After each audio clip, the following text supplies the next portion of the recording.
is Tich Matthias. It's good to have you right here on this channel as we talk to the movers and shakers here in Zimbabwe and beyond. Here we talk to people who have left an indelible mark in their areas of expertise, and we also speak to people who have vision and also have ideas of how we can improve who we are as a nation, as a people, as well as a continent. Welcome to Speak Out. My name is Tich Matthias. My guest today is Mkoma wangu, former Minister of Energy, Advocate, Fortune Chasi. Thanks very much for having me. You look good. You're taking good care of you. I'm trying. But you beat up the young boy Ray Vines. Asinakana mazino mfana wewe. Aiwa no, tagonakirwa. Magonakirwa nini? It was sports and recreation. Yeah, sports and recreation. Mkoma Chasi, it's good to have you in the studio today. Let's get straight into the meat of things. Zimbabwe has been grappling and struggling with corona. The virus has decimated all institutions, livelihoods as well. And without a shadow of a doubt, it's affected how people or how families survive. What do you think we should do from today? What's the way forward? Well, I think the most fundamental thing is for us to remain focused on putting our economy on the correct rails. And it's not easy, but I think we're making steady progress. Because of the challenges that we are facing as a country, it creates quite a lot of anxiety in the public, because people often don't see what is happening in the background. I think we have to take cognizance of the historical past that impacts on us, but we also need to be aware of the issues or problems that we've created for ourselves, and we must tackle those issues. I'm glad you mentioned historical past. A lot of people think that we, more often than we should, blame the past when we've been independent for 41 years. Now, how do we resolve the situation that we have today without really blaming the past? Is that a possibility? Is that something that we should be able to do? I think somewhat there is an element of possibility, but you must remember that we were under a very difficult system for a very long time. But we don't have to be steeped in the past. We need to break from the past and look forward. We only have one set of eyes that is looking ahead, and that's how I would approach the challenges that we face. We need to be forward-looking. I think there is a lot of positive vibe that we can ride upon. We can't continue to be angry with anyone or with ourselves, which I think is the current position, where we are almost skeptical about anything. Yes, true. Yeah, when something is positive, we try and find, wrong. So, and also as a country, and I'm sure as government, when mistakes are made, they must be noted and accepted and corrected. This indeed is the second regime after that of the late regime Mugabe.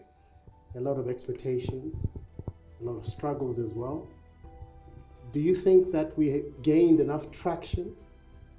And do you see a brighter future in the corner? And really, how can Zimbabwe become the breadbasket of Africa once again?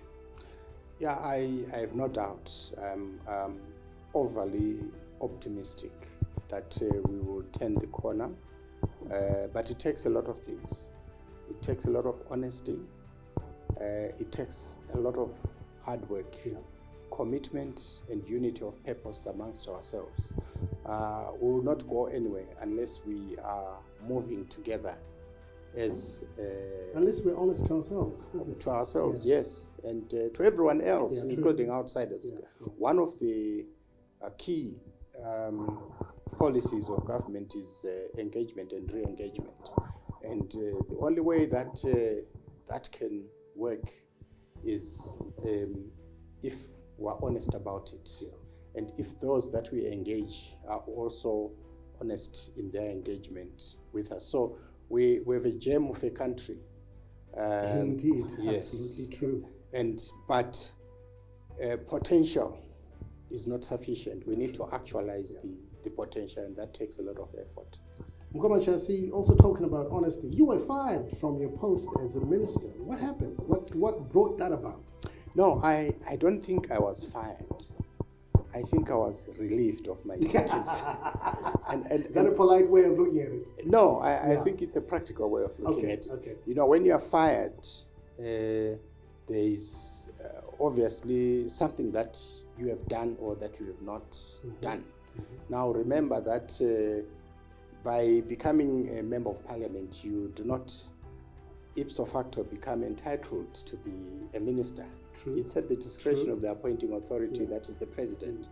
And it is he who knows why he appointed you, and it is he who knows why he should remove you. It could be a strategic retreat, it could be for synergies, or just ensuring that his team is strong. But I must say that period at the Ministry of Energy was the most exciting part of my career.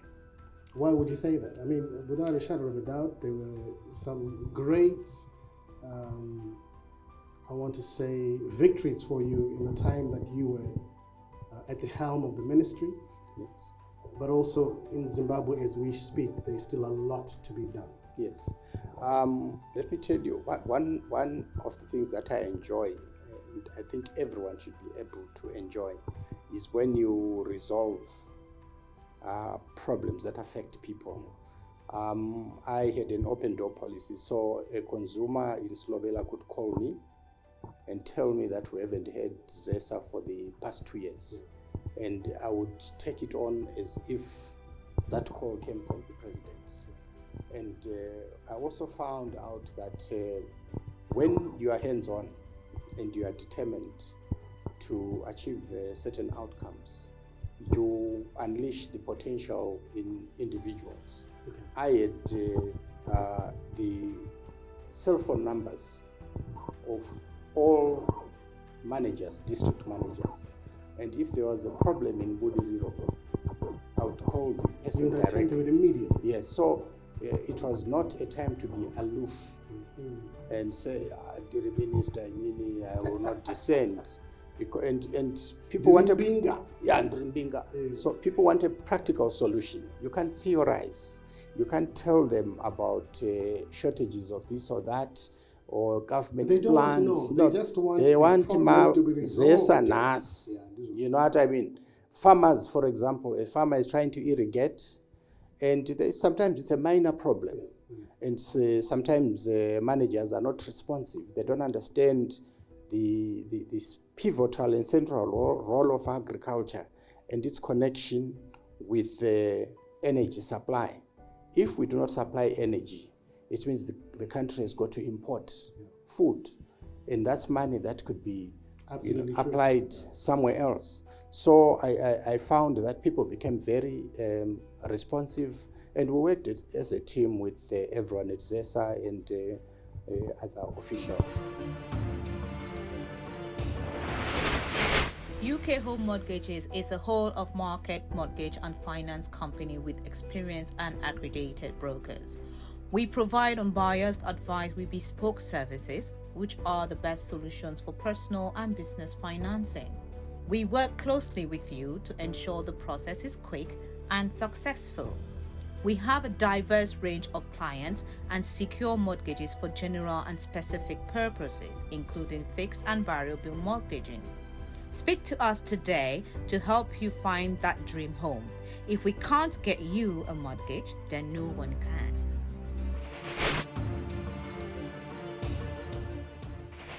I found that people became very responsive, and we worked as a team with everyone at ZESA and other officials. Mkoma, for you, Zimbabwe is really in a very interesting place right now, both economically and politically. And some people are saying ZANU-PF is so smart, it's outplayed MDC. They are looking for a brand new party to compete against them in the 2023 race. What are your thoughts? I'm not sure. You've totally decimated MDC. Some of the big wigs are now joining ZANU-PF. What's going on?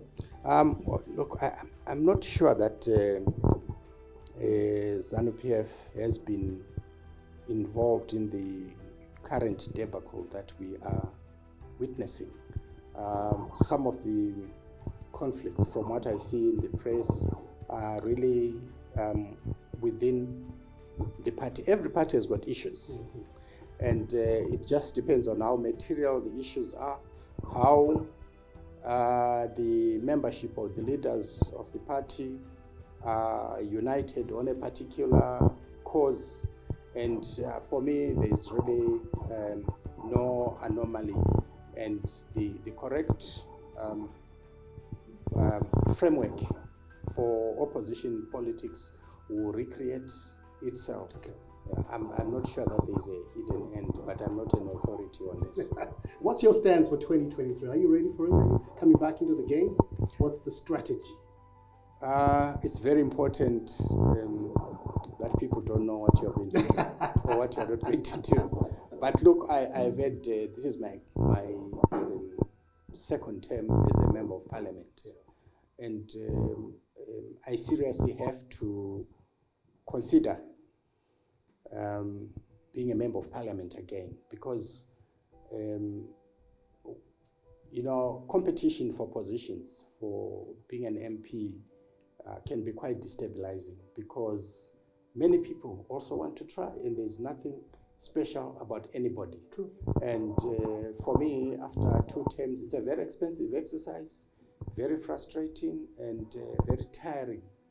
The demands on you as an MP, people don't understand.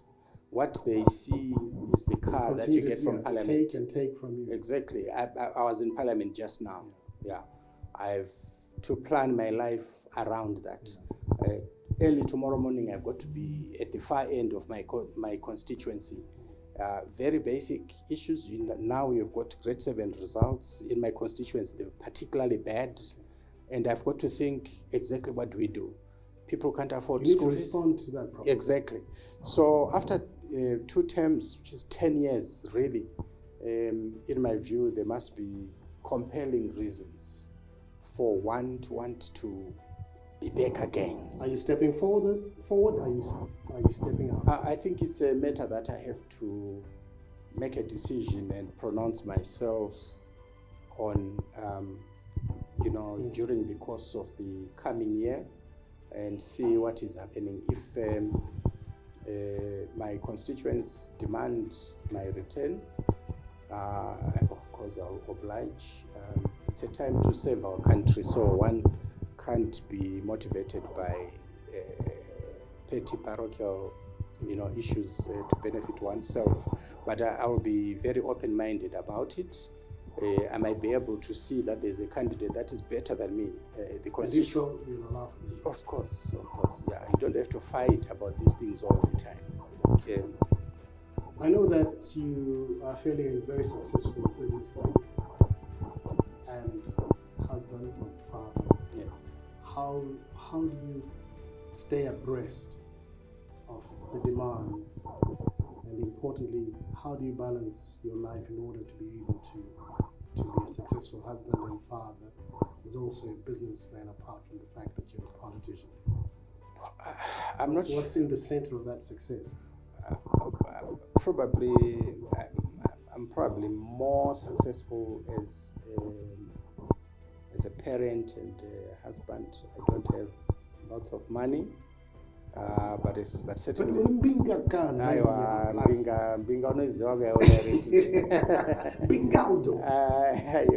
I really don't have much to credit myself for that. But I think you're a businessman. How's business for you? I'm a professional. Are you a professional? Yes. You're an advocate. Are you Yes. practicing? Yes. And in that... surely there's good money in your field. Look, if I've been an MP for the past, since 2013. 10 years. Yeah, and you are serious about the work that you have to do, you really can make money because you are engrossed in the political business of the constitution. You are really just spending the little that you have.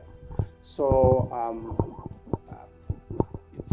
I think you have to be human first. You know, before you get into politics, you are a human being first. Do not lose the humanity. Exactly. So whatever you do, I think the underlying principle is that you are human and you must be governed by humanity, which means you must be approachable by all and sundry, including somebody who does not have shoes and who has not bathed. They may have a mental problem. It's still part of your mandate to see how you can. You must still recognize that they are still human beings. Exactly. And they need your attention. And I think that's one of the things that we lose at times. I say that people develop feelings of apparosity. You know, so for me, being in the ghetto is a very enjoyable experience for me. I want to talk about that. Where were you born and how did you get into, first and foremost, what was the persuasion to become a lawyer and how did you get into politics? Well, essentially, I'm a Bulawayo boy, right? Yeah, go Bulawayo, ngakhulela, ngazalelwe Watson Clinic. Yes. You know Watson Clinic? Empopoma. And ngafundela uKhanyiso. Ngasukela uKhanyiso after grade 7, ngangena eMpopoma High School. Ngasuka eMpopoma ngaye Founders. IHarare ngayifunda vele since university. Really? 85, that's when I went, okay. Yeah. But my father, he worked for the railways. And so that's how we ended up there. So, yeah, so home for me. Kunana fiyo budiliro kwa ndicho ndibonyatso kuziva. But ukandibvunza kuti kumatonisa ndekupi. Number 6 ndekupi, number 2 ndekupi, magwegwe ndo nzvimbo dzedu idzodzo. Kwandoziva, yeah. So, I always wanted to be a lawyer from the time that I was around grade 6. I didn't know much about it, but somehow I wanted to be a lawyer. Okay. And those with memories say that I also used to say I'm going to be a minister. So ndakangotestawo papa pandakapinda ndabuda. So ndakuziva kuti ichi chinonzi minister. So which do you prefer, politics or law? Look, the two are interrelated. Which is the better system? The two are interrelated. I don't think there's a very clear-cut defining line between the two. They almost coexist. Yes, and this is why you see we have many lawyers being involved in politics. That's well, there are some. Every profession. Yeah, profession is in fakers. Yes, yaungafunge. Ukaenda kwa accountants kuna blaza anotochinja zvimafiga. Yeah, kuenda uku kana ukaenda kuna nachiremba kune mumwe anenge ane stethoscope but anenge achingonyora kana prescription chisina basa. You know what I mean? So all this, you know, unscrupulous business practice. Yes, zvinowanikwa kwese. Yeah. Indoda kuziva kuti as we speak about Zimbabwe, as we speak about the economy of this nation, which is interrelated to regional, subcontinental, continental economics. Tirikurasika papi. China has been able to lift themselves from being almost a fourth world state to a leading country, global player, determining what goes where and why. Similarly, India. UK Home Mortgages is a whole-of-market mortgage and finance company with experienced and accredited brokers. We provide unbiased advice with bespoke services, which are the best solutions for personal and business financing. We work closely with you to ensure the process is quick and successful. We have a diverse range of clients and secure mortgages for general and specific purposes, including fixed and variable mortgaging. Speak to us today to help you find that dream home. If we can't get you a mortgage, then no one can.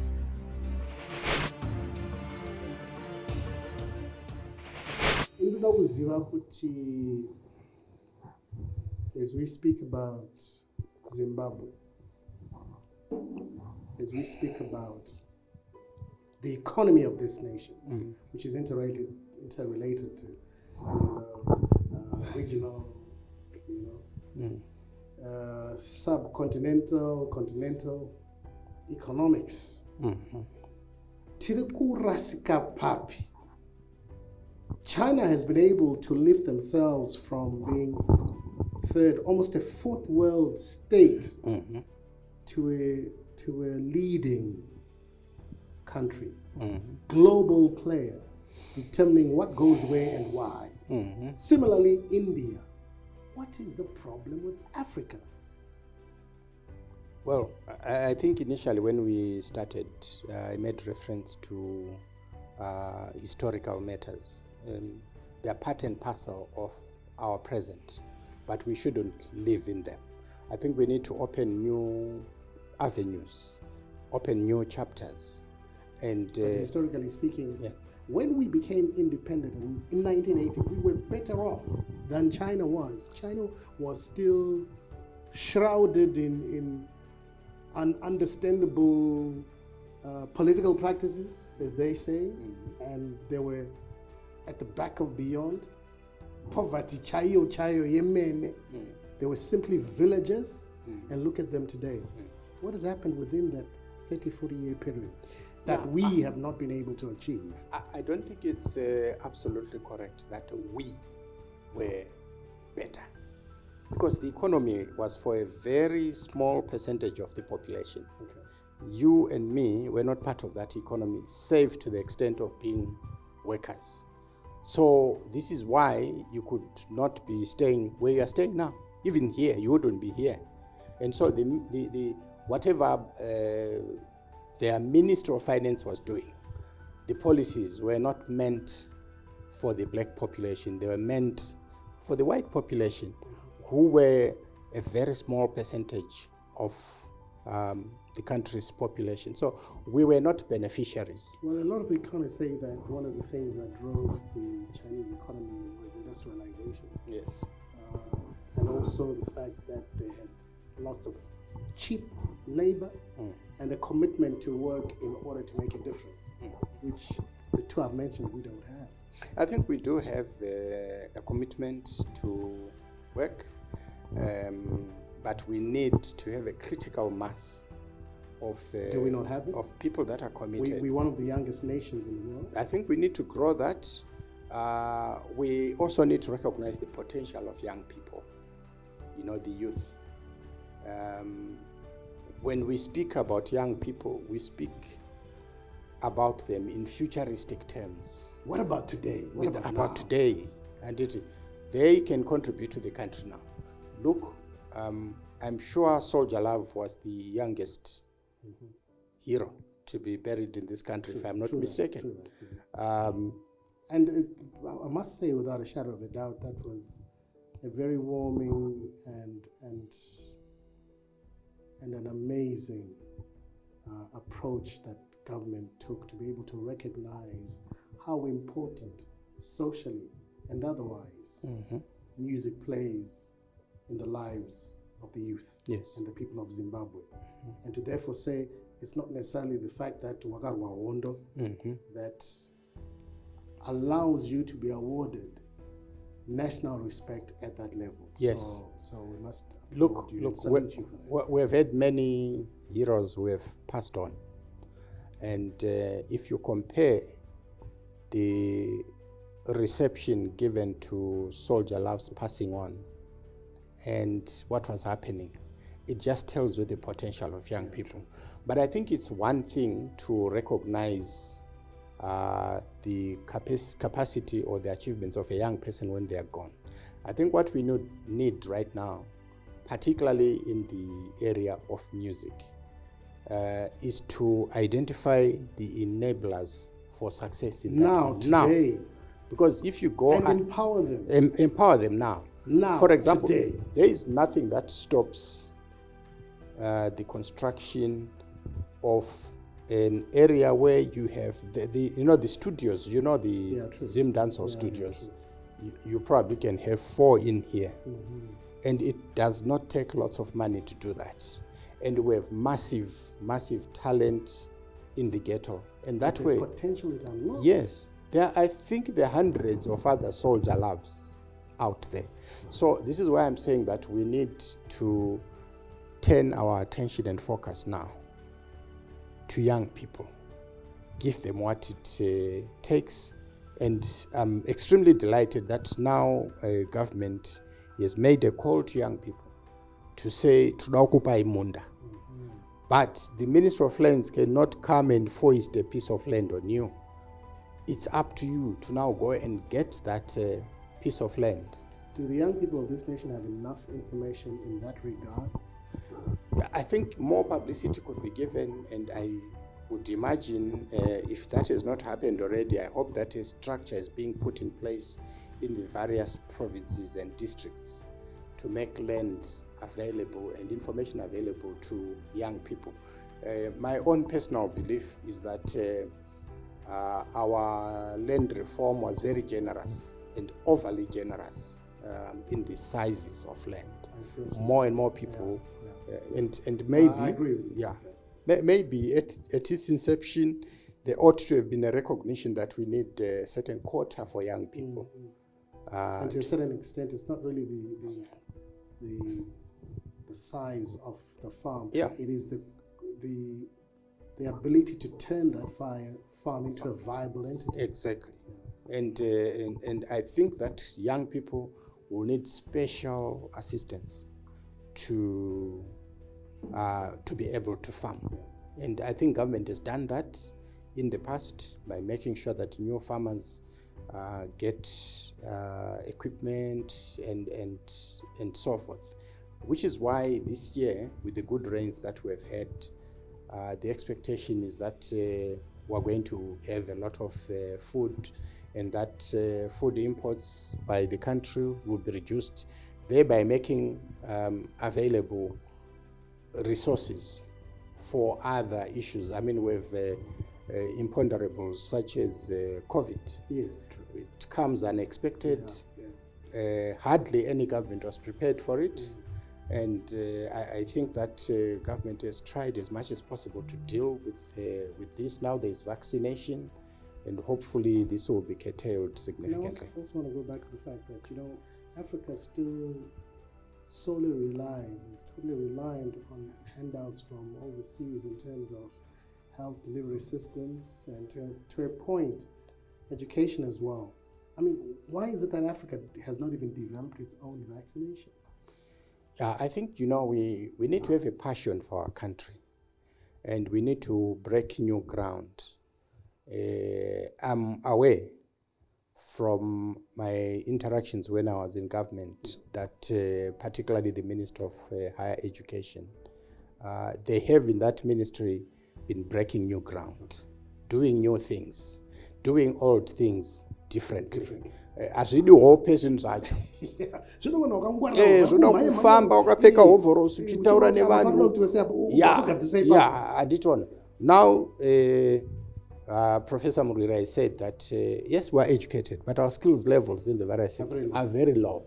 And one of them, of course, is the area of science, where I think a lot is now being done. You have innovation hubs. So I don't think it's something that can be done overnight, but it's good that we are putting in place the building blocks for a successful Zimbabwe.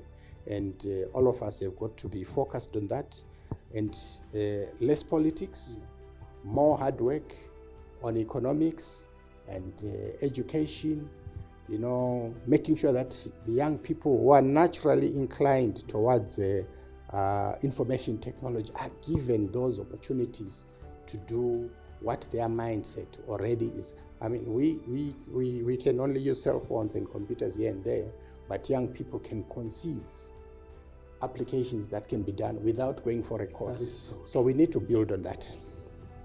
I know that you are a multi-talented individual. You've also dabbled into music. I've listened to various of your productions and I'm pretty amazed at the delivery and the quality of sound.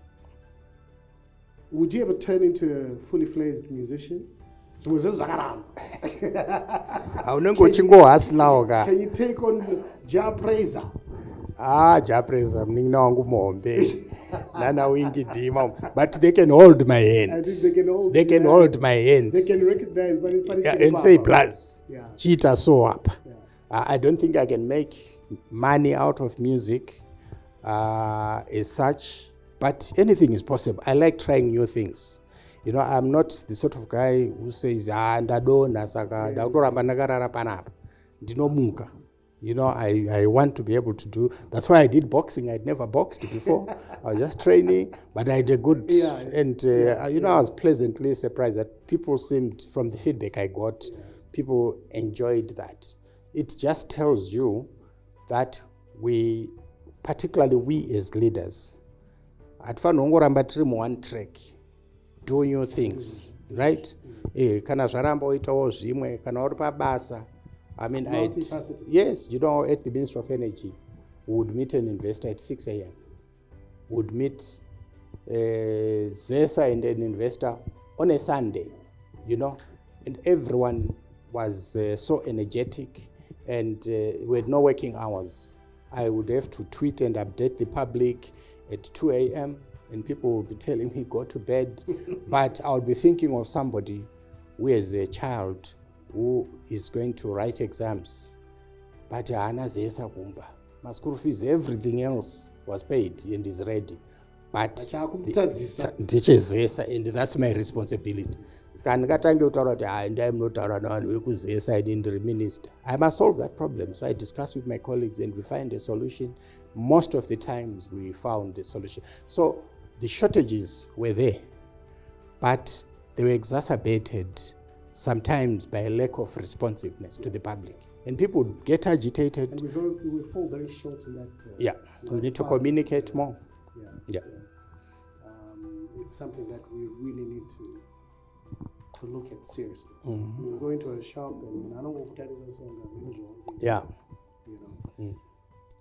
know. Yes. You received a challenge when you decided you want to go into a ring from Shingi Munyesa. Yes. Makazochike yakamira senya tunakuona kuti vanhu vacha vanoona na ring vanorova na ring. Aiwa tiri very. Are you still training? Yeah, I'm still training. But takafiringidzwa neCovid. You know, we had initially wanted to do the match end of December. And then with the regulations, remember when we did our match, we only allowed 100 people. Then we said, well, let's look at January. But now we're in Feb and COVID is still with us. So we'll continue to look at how we can do that and other ways. But we also had interesting ideas, not just purely entertainment. We're looking at how we can harness the potential of young people, young entrepreneurs who want to do startups. And we're also going to link the boxing to... So you're looking at using boxing as a platform? As a platform, and young people would... I would go to my area and get business proposals. Okay. From young people. He would do the same. Of course, we would have our boxing match, and then we would have also a competition between the two sides from an entrepreneurial point of view. So these are concepts. concepts that Great were, initiative. and then whoever wins, we still hope that we may be able to help them with mentoring, with maybe access to capital and markets and continuous training. So we didn't just want to have a vacuous boxing match and people laugh, but trikudawo zvinounza mula mukati. Advocate Fortune Chasi, I know you're an extremely busy man. You have a lot of things you need to take care of. As we wrap it up, 3 things, points of advice for young Zimbabweans to be able to reach their full potential today. I think that the first thing is to recognize that this is our country. Hapana imwe nyika kwatinoita zvatokwanisa You are kuita. born Zimbabwean for a reason. Yes, there's a reason why Zimbabweans were here together, and you know, God knows why I'm older than you. Yeah, true. Yeah, and the opportunities that are attached to young people, that working together we can actualize. This is why I had a boxing match with a very thin guy and a very young guy. Yes. And I'm fairly advanced relative to him in age. And it counted for something. yes, but combining the two, we're able to entertain Zimbabweans home and abroad. So I think the synergies between young people and old people. And number 2, money is not an end in itself. It's a byproduct of something. Yes, money is not an end in itself, and extravagance. But the Instagram live guy and Facebook live, you know that. Yeah, but itamari yako zviri honest, oidyawo zviripo, be helpful to others, and be productive. You know, do something which adds value to the economy or to individuals. You know, anamai vaimuka kuseni kumafo, wenda kumbari, vonotenga kana kumukambo. Yes, vachiri kuzviita nanhasi. Mari iyoyo yanga isiri kutenga fund, ndeyekuti udye masikati manheru mangwana kuseni nema school fees nema uniform. It's still happening now. So I think that's a model that young people need to understand. Kuti ndo zviripo, ita mari yako for a purpose. You start with your own family. You extend to your extended family. Be helpful to the community at large. Yes, ita munhu ane hunhu. Yes. Kana wane zivuzhi zihombe, ukaodo sekuru kana mbuya kana mfana, ompoka litu uri kuenda upi? Yes, you know, and kwete zvekungo kuzanya yacho zvinonetsa. Point number 3. Yes. Close. I think we need to make sure that young people understand the new way of marketing their products. Vanema business, market your products. Young people need to understand, vakaenda kuchikoro, it's just a beginning. It's a foundation. Yeah, you don't have to be tied down to ndakaita degree law. Sakadofiramo. It's also okay. Be creative. Because be creative. You can participate in other things which can add value to you.